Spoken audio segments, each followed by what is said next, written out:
Okay, so let's get started with our first session. As you see the agenda, the first session's title is How to Not Scare Away Employers When Discussing CPT and OPT. Oh my God, I haven't seen any kind of presentation like this, right? So this is very, very relevant topics, for us. So the presenter we invited today is Ann M. Kelly, who is the Certified Master of Career Services and the Leadership Career Consultant at AMK Coach. You can visit her LinkedIn profile. She has long years, the career service professional experience. So, and thank you, the being a first presenter for our conference. And you can start. Thank you, Eun-Young. You're so kind. And I'm so happy to be here with everyone today. So I'm excited that I get to be the first presenter at the conference. And one of the reasons for that is because the presentation I'm going to give you is going to also start the dialogue with the second presentation, which is about from Ms. Gross, Attorney Gross, about the legal, the whole legal side of everything. And then later you have about helping students, helping them with their real questions, concerns. So I think you're going to hear parts of that in the presentation today. The other great part about that is that anything I say, they can correct later if I don't have the most factual things up to date, especially legal. So I want to make sure I have a disqualifier in the beginning that do know that I am not legally certified to give legal advice. So there is no legal advice in this presentation, even though it is going to touch on a few things that I'm sure Attorney Gross is going to update you on, which is the most current. The other thing I'd like to share about this presentation is I have actually been giving this presentation at universities for a number of almost 10 years. And it came from realizing that the students are scared, and rightly so. When they're sitting at the opportunity to potentially have a job, what happens to any of us is when we have a special request or a special favor, it's very hard to find the words. So whether it's, I need accommodation because I'm going to have to leave at 4 o'clock every day, or it's, I need to have reduced hours in summer, or it's, this is temporary and I need to do something for a family member, or I need to be remote for the next 6 months. Anytime there's a request, or even I need a lot more money than you're offering for this job. Anytime something like that is there where we have a special request, it's nerve-wracking. And so I can't even fathom having to make the special request in a foreign language which most of our students do too. So I had a lot of empathy, as we all do on this committee, for that situation. And what I realized was I always am biased. My international students are smarter. They're just smarter. These are brilliant individuals, and they understand things from so many perspectives. So what I did was create a script for them, and I'm going to share this script with you.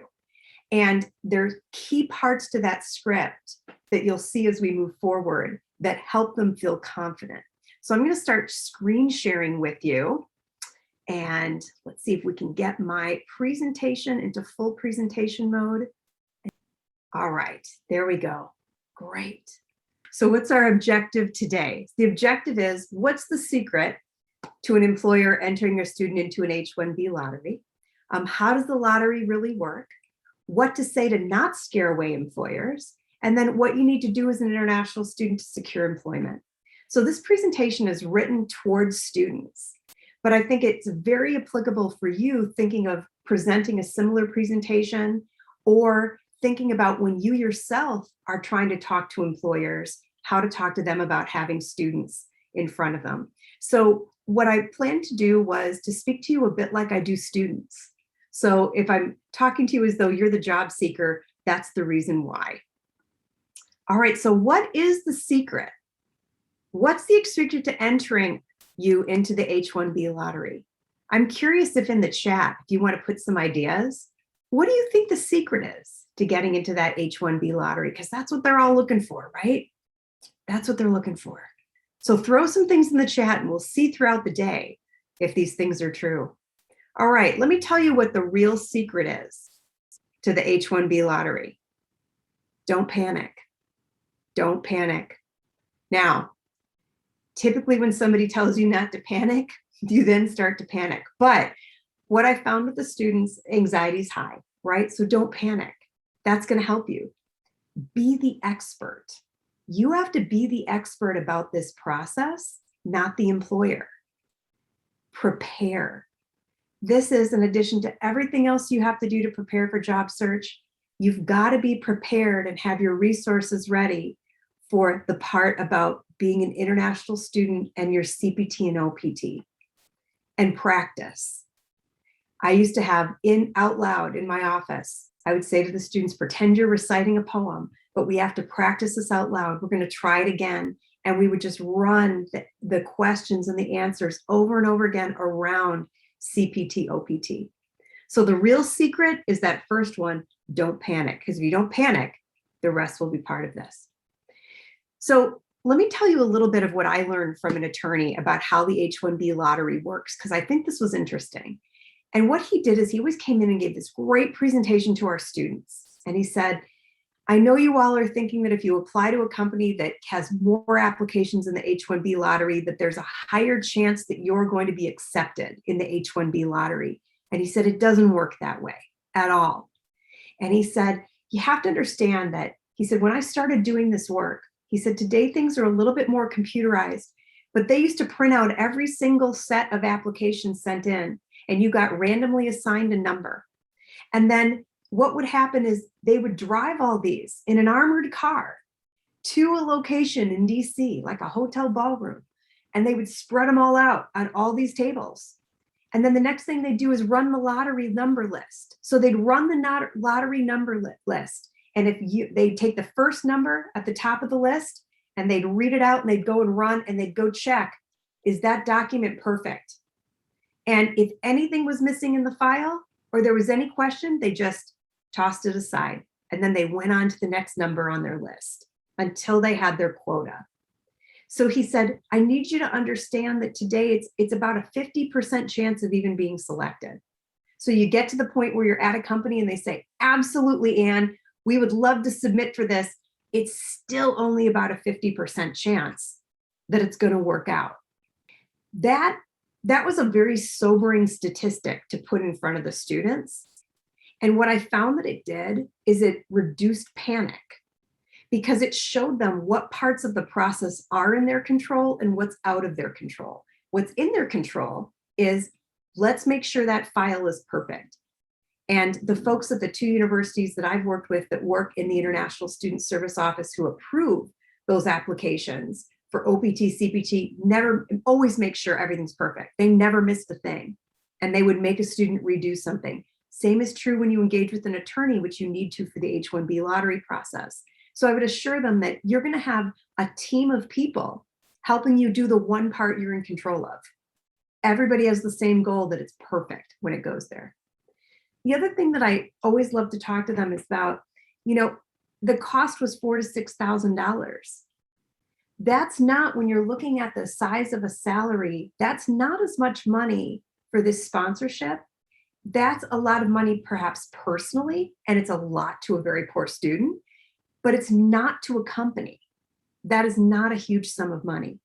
The other thing we always talked about is employers paying the cost. So that's just a little something about H1B. I think painting that picture for your students of what it looks like, tell the tale, it gives them a sense of what's happening. So what to say to not scare away employers? So I know you all have had this happen where most amazing student ever, and they say, well, I mean, I went to the first interview, but then, they didn't say anything about CPT or an OPT. And so I brought it up and I said, I'm curious, is it going to be a problem because I'm on CPT? And do you sponsor because I need sponsorship? And we all know, as they're telling us that, you've probably just botched that interview. This probably isn't going to go as well for you as it is. Your timing is off. So what I love to tell students is, let's talk about what's scary to an employer. And let's talk about words you use. To the average American, The word visa means a credit card.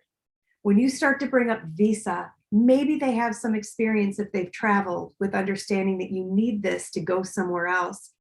But mostly if they hear something, they think about it as something that sounds complicated. It sounds like there's government overreach.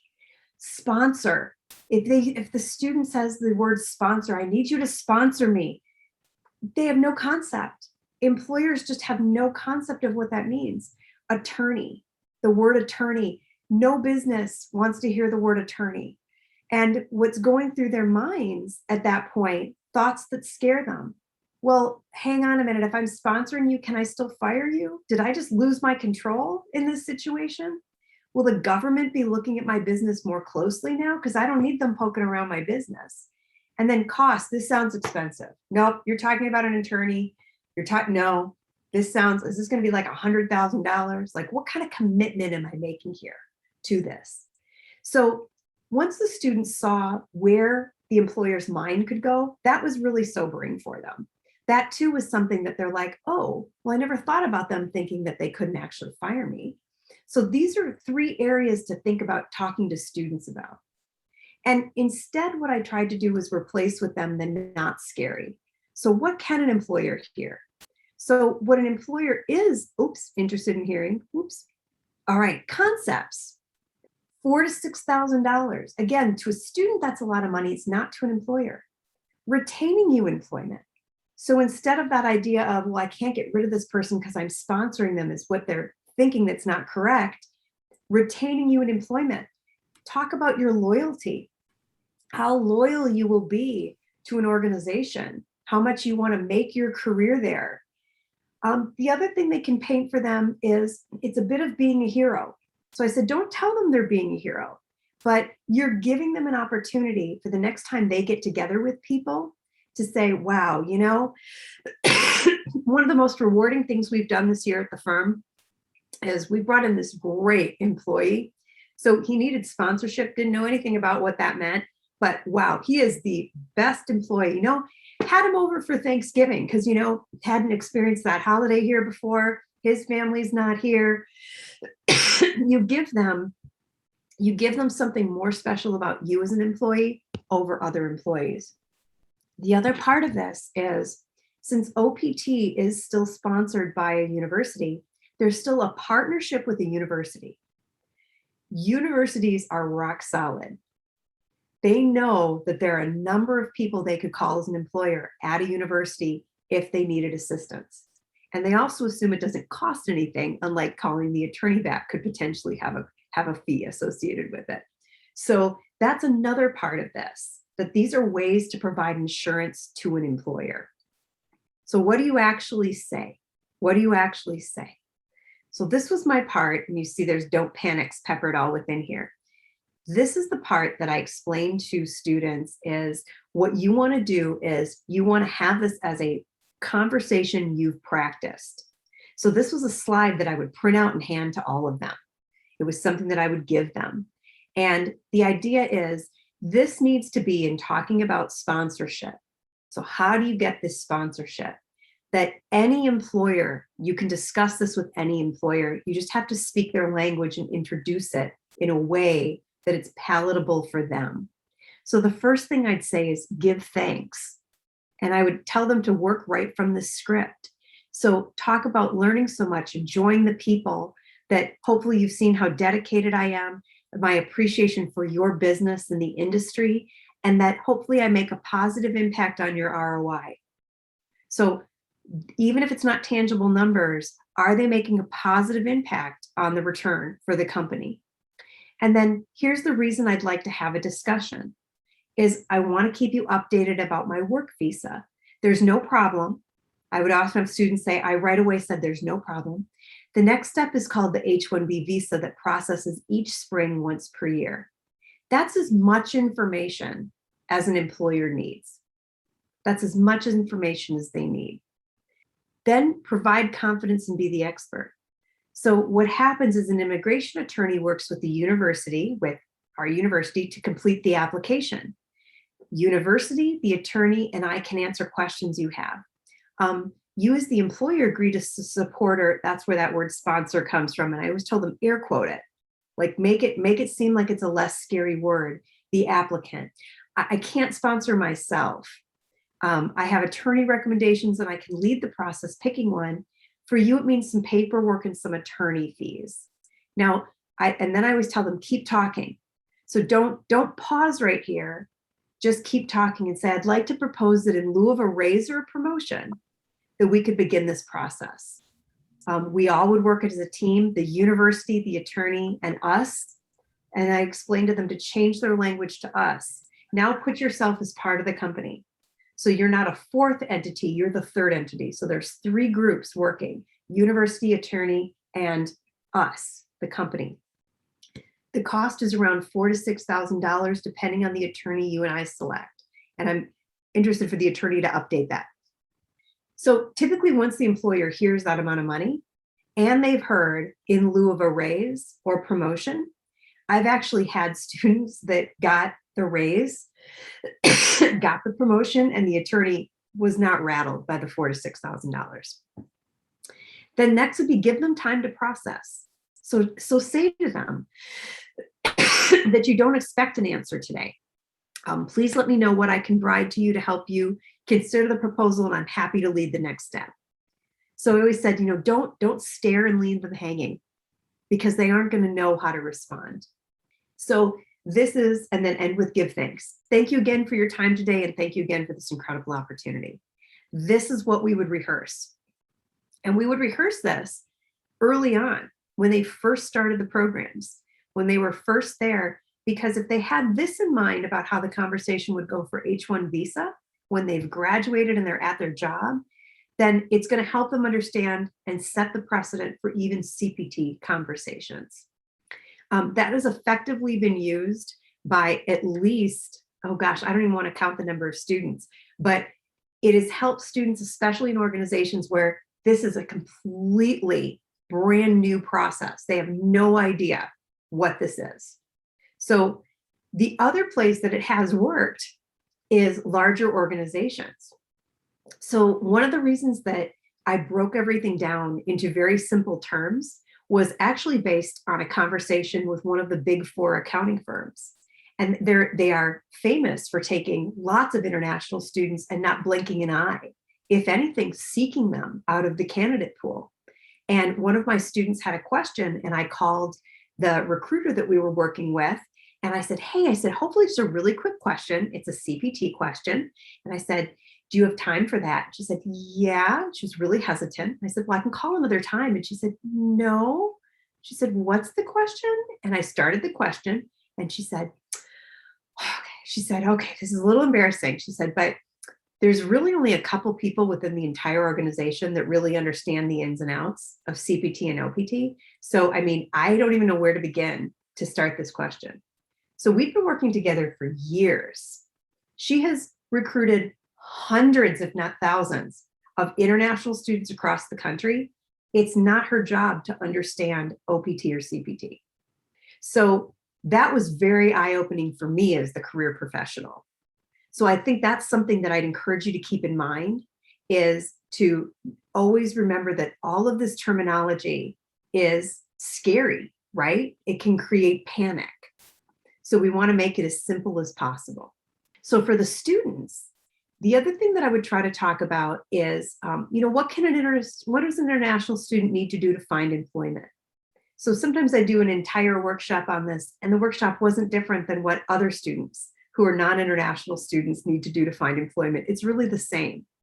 But the difference that I would say with international students is it's about beginning early. It's about try to find something to do on campus. Find that campus job, because you've got to get somebody who sees you work outside of academics that can help recommend you when you start to apply.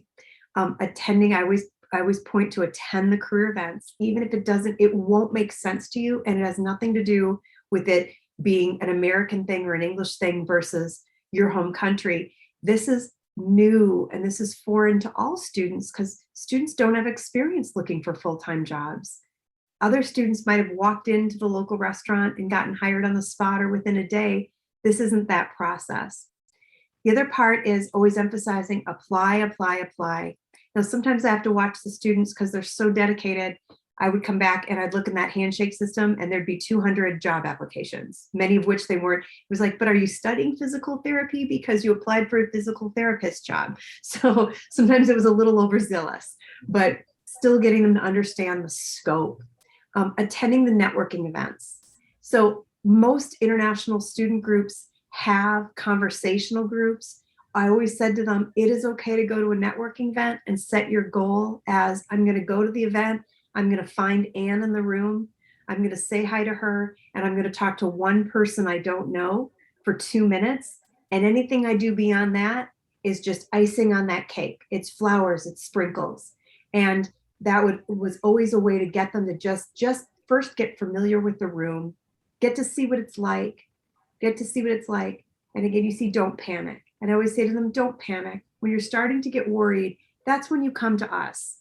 That's what we're here for in career services. The other part is I would enjoy them to join student clubs, network with the alums. If an alum is coming to campus, just go to the event. And I said, it's okay to listen more your first couple years. Listen and observe. Just get familiar with the whole idea of all of this. And then you'll be able to secure that first internship with an American employer. And again, I always gave them long timelines, 6 to 12 months, to which I'd say, we're just doing this step at a time, piece by piece. Talking to them about always be networking. So go to all the alumni things, go to whatever you can go to. If you need a buddy at first, I said, have your buddy outside the door, but then when you walk into that room, you can't walk in pairs around the room. You can't walk in pairs. Just go different ways of the room, maybe stand outside the room and everybody pick the person you think you're going to go talk to. Make a game out of it, make a sport, make it fun for you. Full-time employment. I was always very honest about it's difficult to secure employment for anyone in the United States. When you hear on one side, oh, there are no jobs, that's not the message for you because you're seeking an academic degree. So once you have an academic degree, you're part of a job pool that the hiring is much more prevalent than the job statistics you're going to hear quoted. But at the same time, it's not as though when you hear, oh, employers can't find people to fill jobs. Part of that is employer indifference in hiring and just not making a decision. It's not that there's just jobs and all you have to do is pick one, write your name in it, and you show up on Monday. Think next steps, but not too far ahead. And I'm sure you've all had this before, is I've explained to the students, the worst thing you can do is to say no to a good opportunity because they say from the get-go, these internships, we will not sponsor you full-time. And I would explain stories. I would tell them stories. I love telling my story about my student who his American name he liked to go by was Jason. And Jason was so incredible. But Jason, this whole process was frightening to him. And he came into my office and said, well, I'm really disappointed. I didn't get the internship where I wanted, but I got an internship with this bank. I don't know if it's good. It's called Wells Fargo. I said, it's a fantastic bank. And I said, why are you sad? And he said, they said they won't sponsor OPT, so I can't take it because I have to have an internship with a company that sponsors OPT. And I said, Jason, I said, you have an offer. Take the offer. Let's go and do the best job you can do during the summer at that job.